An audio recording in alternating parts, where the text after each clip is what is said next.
Hello everyone and welcome to your Glassnode video report for week 23, 2023. So we spoke about last week how the market was in a bit of a quiet spot. There wasn't much going on, transaction volumes were down, prices were compressing, and generally speaking, these low volatility environments precede a much higher volatility environment. Now, we haven't seen that move yet. We've essentially seen the market continues to kind of squeeze in. There was a bit of a jump back up into the 27, 28,000s, but we still sit within this regime where it is very quiet and these things tend to precede a market move. So what we're going to look at today is with that as context, right? We're not going to go over and rehash. We'll touch on a few metrics talking about the volatility. We're not going to go too deep on that. Let's take that as a given. In these very kind of low volatility, we know something's going to happen, right? We don't know where it's going to go. And to be perfectly honest, there's not a lot of gravity pulling in either direction. So there is kind of a clear directionality to things, aside from the fact that we are still in what looks to be a macro uptrend, at least from the year-to-date low. So what we're going to try and do is bound the problem. We don't know which direction it's going to go, but what we can do is start to assess where that kind of volatility may reach to. Can we establish some price levels to give us a bit of a roadmap? And we're going to look at this not only from the on-chain perspective in terms of like price models and price levels, we're also going to look at this from the perspective of the long-term holders because they provide us with this nice roadmap for where we typically are at this same point in the cycle. So as we get started, please do give us a rate, a share, and a subscribe. It does help this channel get to more people. As always, let me know in the comments what you enjoy, what you don't, and what you want to see more of. So we are going to try and explore this for a bit of a roadmap, right? We're trying to understand where are we in the cycle? Markets are volatile. What tools do we have at our disposal to try and navigate those challenging periods? So the first thing I want to start with is actually looking at Bitcoin in the context of the commodity market. So we recently rolled out a series of commodity prices, and in particular, what we've got here in orange, obviously, is Bitcoin. We have oil here in the white color. We have silver in the blue, and we have gold in the not so quite gold color. So what is kind of interesting is that you can see through 2022 that we basically had a structural downtrend across all of these markets. Now, what you'll also know is that around October 2022, we saw a bit of a shift in the global liquidity profile for various reasons, and we saw precious metals start to respond. Gold and silver started to rally. Now, oil continues to languish, right? Oil is really struggling at the moment for a number of supply and demand reasons. But what we've seen is that Bitcoin, whilst precious metals were on the move higher from October, we still had our FTX event to get through.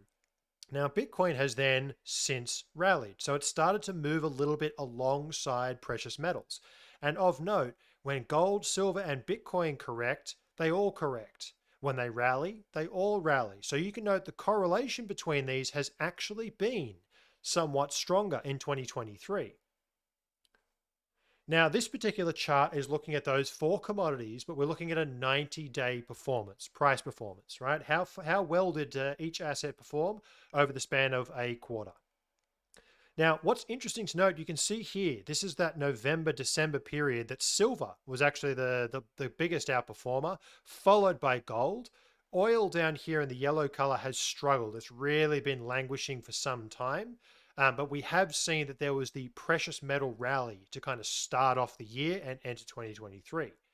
But then look at Bitcoin, came out and just absolutely took away the competition, right? We're talking about 75% quarterly performance. And even though all of these are in the process of correcting over the last month or two, you can see that Bitcoin is still holding superior performance even to precious metals.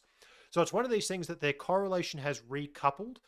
We're back into this regime where precious metals and Bitcoin tend to be moving in a similar, generally to similar stimulus. So in many ways, we can start actually looking at not only the Bitcoin market, but also what's going on in macro to fully understanding what's happening across broad markets. But interestingly, Bitcoin, as much as the gold bugs may not like it, Bitcoin continues to outperform even during correction. So just kind of puts things back into perspective. And it's why we do on-chain analysis for Bitcoin and not for gold. Now, this is the only chart that I want to touch on really that comes down to volatility.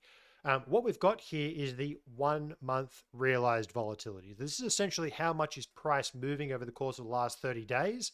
And what we've also put on here is plus or minus 1 standard deviation bands, right? These are kind of like Bollinger Bands, same concept. And what you can see is that we are trading below the lower Bollinger Band. Now, only 20% of all days have seen realized volatility below this level. So what we're basically saying is that this is an uncommon event. We just don't see Bitcoin go to sleep like this very often. So, it really does show us that the probability, you can see that all of these prior events here was the start of the 2023 rally. Here was immediately before FTX collapsed. Here was right before Luna collapsed. You kind of get the story. Low volatility precedes high volatility. High volatility tends to precede lower volatility. This is how markets tend to operate: range expansion, range contraction. It's a very, very common trend, and Bitcoin, like all assets, is no different.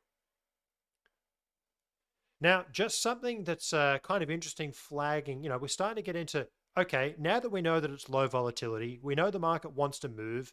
How do we kind of bound the problem? How do we work out, good, bad, up, down, left, right? Which way can we start to lean? And on-chain data, again, provides us with a really unique set of tools to understand these macro movements. So this is an interesting chart. We've got two traces here. In the blue is all exchanges, and in the yellow is the largest exchange, Binance. Now, the reason we're doing this is because obviously FTX disappeared at some point over here in November. So if we look at the all exchanges for any metric, then there's going to be some impact by FTX just disappearing. The reason we've got Binance here is to show you that we've kind of got the same pattern, irrespective of which exchanges you're looking at, noting that Binance will obviously being the largest, will drive many of the metrics that we look at in aggregate.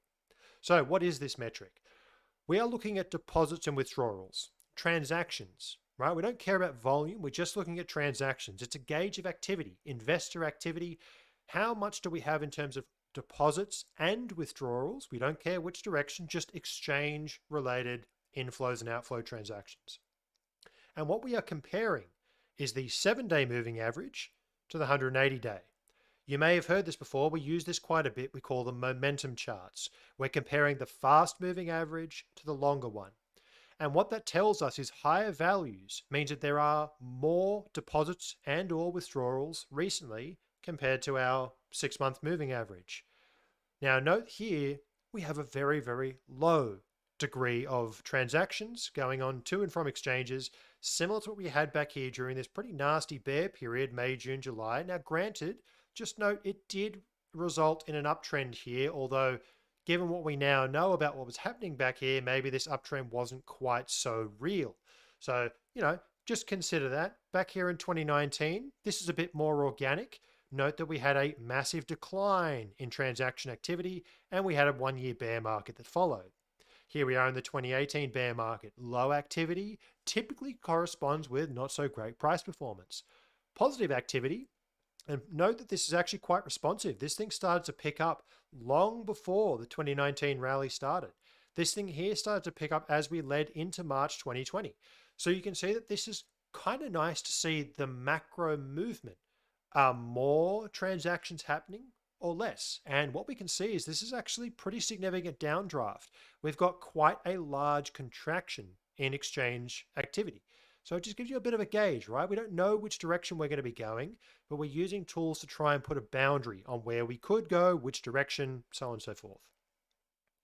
Now, the title of this episode is Seeking Equilibrium, and a lot of that title actually comes from this specific chart. This is a crowd favorite called NUPL. What it stands for is Net Unrealized Profit and Loss. Across the whole market, we're looking at how much of the market cap is in profit or loss. Now, we've got a nice color code here. Down the bottom here in red, this is obviously deep capitulation. This is periods in time when the market is completely underwater, max pain type scenario, right? Back here in 2018, briefly here in March 2020, and then our bottom formation that we had back here in May through to January. Noting bottom formation, we assume this is the bottom. It certainly looks like a bottom, but again, we just don't know.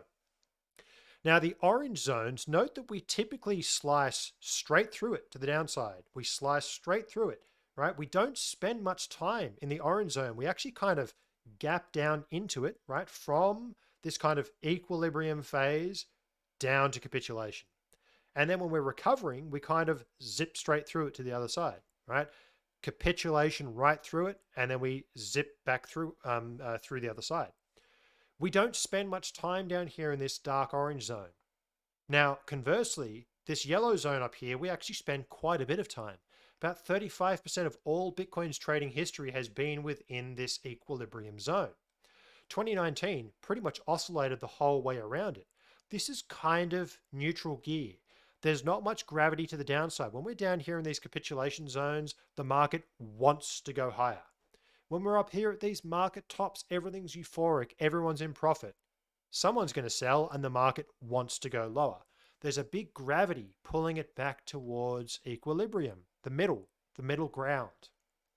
Now, where we currently are, we're kind of just hovering at the lower end of this equilibrium. So as a result, even though our volatility metrics say something's going to happen, there's just not much gravity pulling it in either direction, which makes it quite hard to read, right? It's very hard to understand where the overall momentum is. But at the same time, what does that generally translate to? Well, long, sideways, choppy, reaccumulation, not much going on. This is a typical type of environment. In many ways, the way to think about where we currently sit is the land of boredom.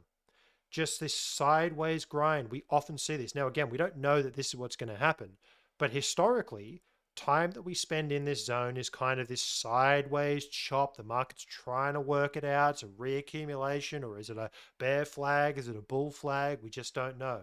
It's kind of chopping around in the middle. So just putting a little bit of context on why there just isn't that much gravity and why in many ways we're currently at that equilibrium point. So therefore, the next move will be quite informative. So now we're going to move across and look at some pricing models, right? We believe that there is a large price move coming, right? At the moment, we can see it's not really easy to tell which direction it may want to go. So let's bound the problem. Where could we go given past performance? So here we're looking at the active investor MVRV. Now, this is a really, really interesting model. What we're looking at here is kind of a middle ground for, we're trying to discount all the lost coins. What we're looking at is a realized price or a cost basis that reflects the recent buyers, right? Not short-term holders. You may hear that term before. We're talking about basically anybody who is economically active and still within the market. Now you can see that we're kind of hovering. It's about 33,000 at the moment, hovering above where we were. We tried to get up to it, didn't quite make it. But this kind of gives us a gauge. If this is where the cost basis is for the active investing cohort, you can see that we really intersected it back here during this correction, right before Luna collapsed. And note 2019, again, we oscillated around it. It's a middle of the road type model. So we're kind of looking at what is neutral gear. If we believe we're at the bottom end of that neutral gear, well, maybe that kind of middle of the middle neutral gear is up here about 33,000. So you could argue there's a bit of gravity to the upside, but at the same time, it's not kind of deep value. Look at this massive divergence between where everybody's cost basis is and where the market is trading. If we're trading at the cost basis, previously we've seen lots of chop, lots of sideways, not much, and it takes a long time to digest it. So it kind of gives us a bit of a gauge there. On the downside, let's remove all the monetary premium that's in the thermo cap. That's the amount of, we don't care about miners. Remove the mined value, right? Which is kind of the initial production cost. If you subtract out the production cost from that model we just spoke about, you get a lower floor model, right? You can see here we intersected it down here during this bottom, which again, took some time to resolve. It caught the March 2020 level, and it caught what was going on down here in 2018, 2019 at the bottom. This is the investor cap, and it's essentially removing all of the mined premium. We don't care about miners. We don't care about the price that they mined it at. We're subtracting out that kind of cost of production, and all we are left with is the momentum of coins that have been spent following that. It's the investor cost basis. And what you'll see here is it provides that, because we've taken away that production premium, it tends to provide this kind of floor model, because obviously if coins are moving and circulating, miners don't put a floor in, investors put the floor in. So it gives, again, this is down here at 17,800. So, let's hope we don't end up visiting this curve. But if we have a March 2020 style event, it potentially provides us with a level to pay attention to as kind of like a where could we get to? And if we did get down to there, does it look like March 2020? Or do we have to actually chop around below it at some point? So again, we don't know the future. What we're trying to do is bound the problem on both sides and just understand if a large move is coming, what has it looked like in the past and where are some key levels that we can start thinking about. Now, of course, there are more models than just Onchain, although Onchain is pretty powerful if you ask me. So we can also look at things from a technical perspective, right? Because again, we're trying to use confluence. We're looking for multiple things to tell us where could kind of the next stop be. Now, we are currently sitting directly on top of the 200-week moving average and the 111-day moving average. Now, both of these tend to be, you can see, quite responsive. Bitcoin tends to react to these models, and the 200-week is very widely observed. Lots of people pay attention to it. And then below us, we have the 200-day and the 1 year. So why do we pick these moving averages? Well, you'll always find somebody who wants to use their 64-day moving average or an exponent. Everybody's got their favorite moving average. The reason that we use something like a 200-week, 200-day, 1 year is because everybody looks at those models. And when everybody looks at those models, the probability that it becomes a self-fulfilling prophecy, that something's going to happen when it comes back to that level, starts to increase. So here we've basically shown some of the most popular and most widely observed technical models for Bitcoin. And considering we're sitting right on top, you could consider that to be a support level. And if we were to lose that level, at the very least, the 200-day and the 1 year are going to provide confluence of some level below us. So who knows? If we got a March 2020 style level and we had to come down to this 17,800 level, we may well pause momentarily at these levels here, right? Because lots of people are looking at it and it becomes that self-fulfilling prophecy. So just closing out on this kind of directional side of things, trying to understand a bit about where we are. What we're looking at here is the ratio of short-term holder supply and profit and loss. Now, this is very similar to MVRV. It has very similar concepts to SOPA as well. You can borrow a lot of these concepts. But really, the takeaway message here is we came back to break even. And note that we came back to break even and then we had our bounce up here to 28,000. So basically, the market reset. Where did it reset? At the 200-week moving average. So there's a lot of things that are kind of indicating that we're at this kind of support level that appears to, at least so far, have shown support.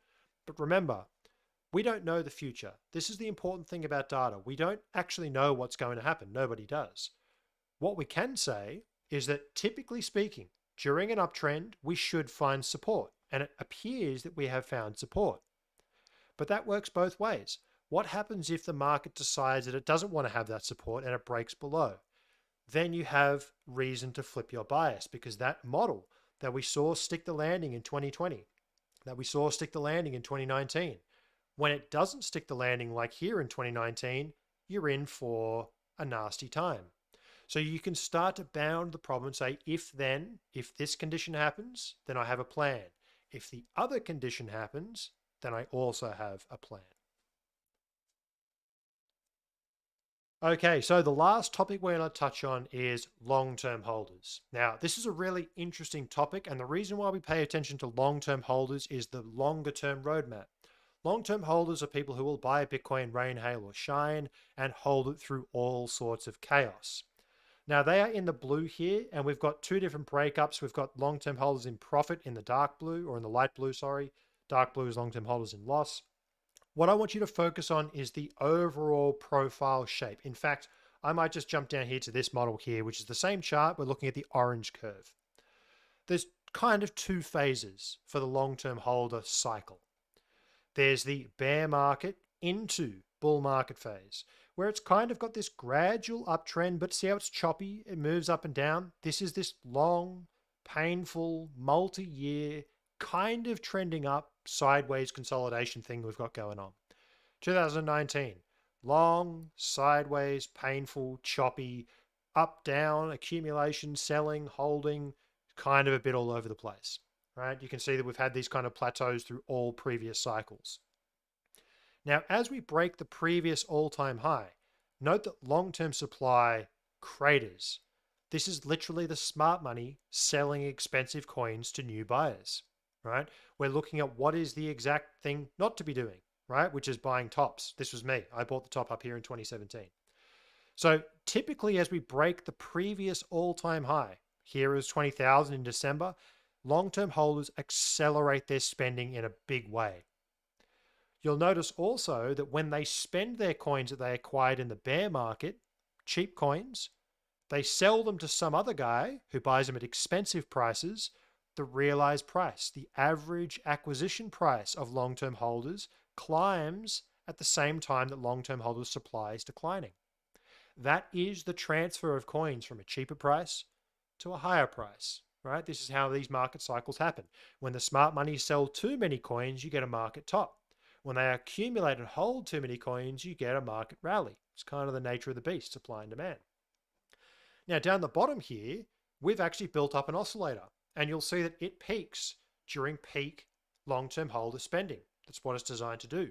We're tracking when are the periods of maximum long-term holder spending and the periods of minimum long-term holder spending when it's very low, right? So we've seen a period of, it's kind of chopping around, but it's not blowing through the roof. We're not seeing peak long-term holder distribution. We are very much in a 2019 style, 2015-16 style, this kind of sideways, choppy, grinding. It's gradually moving higher, but we're not seeing the long-term holder massive spending event.